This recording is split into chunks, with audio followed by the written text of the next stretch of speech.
الحمد لله رب العالمين والعاقبة للمتقين ولا عدوان إلا على الظالمين وأصلي وأسلم على مبعوث رحمة للعالمين سيدنا محمد وعلى آله وصحبه وسلم ugu waxa mahad oo dhan iska leh Allah weyn waahidka isku keenay maanta inuu kulmiyay xafladan qaaliga aas-aaskii ururkii waa SNM Somali National Movement Allah ha mahad iska leh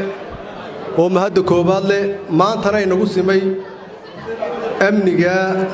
iyo istiqlaalka aynu gaarnay allaha weyne waahidka ayaa mahad oo dhan iska leh islaamnimadana inagu galadaystay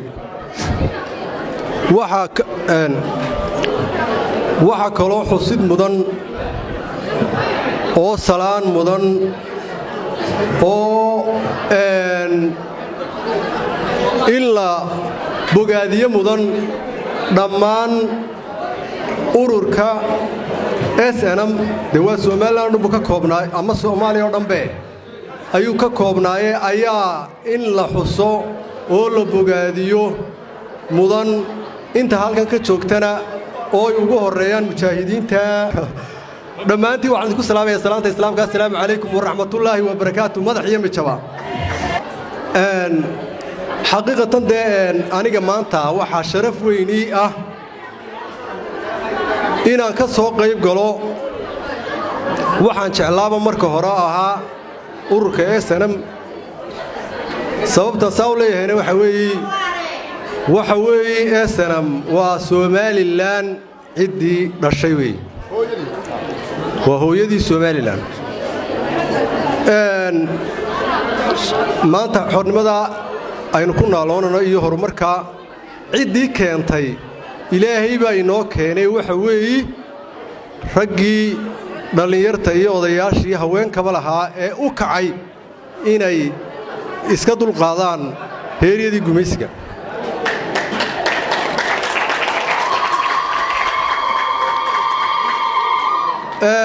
kollay qodob iyo laba ayaan ka oran maadaama oo ay badan tahay dadka hadlaya waqtiguna isku kooban yahay waxaan horta marka hore tacsiyadaynayaa laba qaybood waxa weeye tacsiyada horeysa waxa weeye Cabdiqaadir xaashi cilmi iyo qoyskiisa iyo dhammaan Soomaaliland oo ka tacsidanay Ilaahay qabriga ha waasiciyo tacsiyada kalena waxa cid kale inuu isagana u duceynaynaa waxa weeye dhammaan cidii ku dhimatay halgankii SNM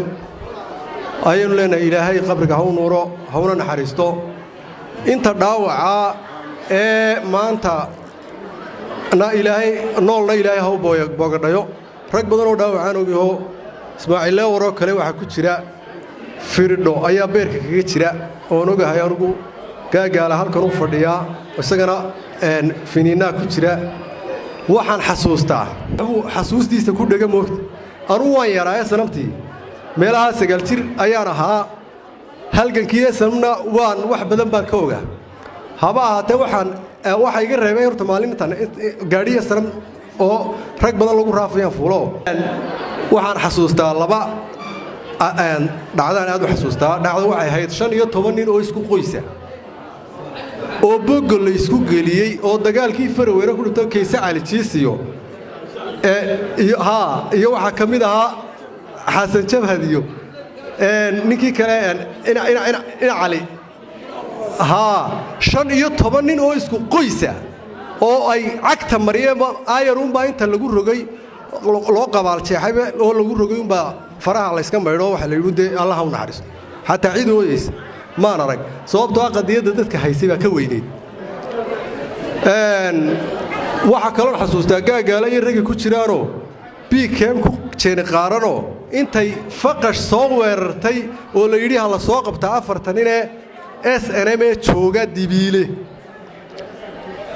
4 nin jooga SNM rag waxay soo dirtay xidhan funaanado nin la qabtay baan maalinta joogo gaagaali ay soo qabteen oo raggii soo weerar kamid ah commandos bayno funaanad liiday xidhnaayeen dabata bari daloolo ayay raggan iyo rag halka fadhiya rag badan oo garanaya ayaa hareeraha kaga afuufeen ragna way ka laayeen kamaan dawstiina way qabteen aroortiina dadkiiba loo soo shiriyo rigi kamaan dawsta ahaa la soo diray nin iyo laba kamida waanu aragnay indhaha iyagaan ku aragnay labada taariikhood ma xasuus bay aniga igu sii leeyihiin imika waxaan ku darayaa uun muhiimaddu waxa weeye laba qodob ama saddexba qodob waxa weeye inaynu xasuusanno dalkan iyo dadkan wixii loo soo maray oo inaan ilaawin oo aynu ku hayno maanka meel kastaynu joogno sababtoo waxaa loo soo maray dhib badan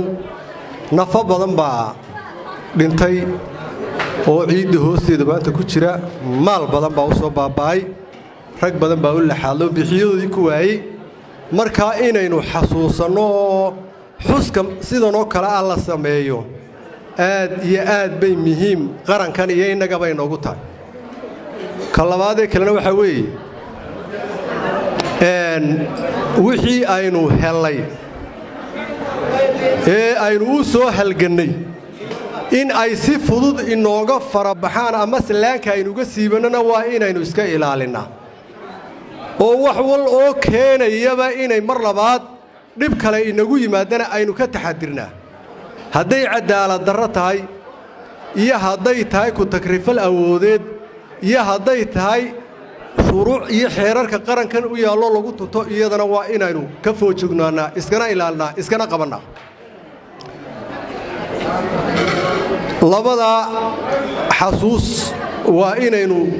u lahaannoy muhiim u tahay markaynu halkan oo kala joognayo goobaha la midkaa oo aynu maanka ku haynaa waxa kaloo oo dee intaa aan ku sii darayaa kolley ragga ee sanamtaa ee halkan fadhiya haddii ilaahay aniga igu simo oon ku guulaysanno ama xisbiga cadaaladda iyo daryeelkan ka socdaaba uu ku guulaysto xukunka xus intan ka ballaadhan ayaa loo samayn doonaa